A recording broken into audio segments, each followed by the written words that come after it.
বাপের বাড়ি এসছি, এই দেখো চা কিসে করেছে, দেখো বালতিতে করে করেছে চা। আর কর, কি গরম। বালতি করে চা করেছে, এই যে আমরা খাবো। ওদের র চা খাওয়া হয়ে গেছে, এবার আমরা দুধ চা খাবো। কি অবস্থা, মানে বাসন সব এঁঠো পুকুর ঘাটে পড়ে আছে। তা কিসে হবে কিসে হবে, লাস্টে বালতি নিয়ে বসিয়েছে। আর ছাঁকনি নেই, এই দেখো কাপড় নিয়ে এসে কাপড় দিয়ে চা ছাঁকা হবে। কি অবস্থা।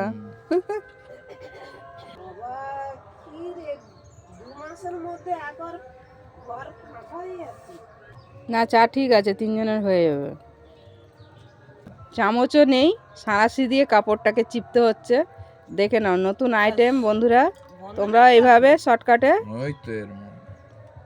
করতে পারবে।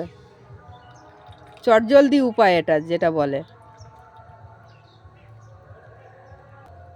বাবা অত টিপুনি, আদার পুরো রসটাই চলে আসছে। না আদা টাদা আছে, আদার পুরো রসটাই ওর মধ্যে পড়ছে।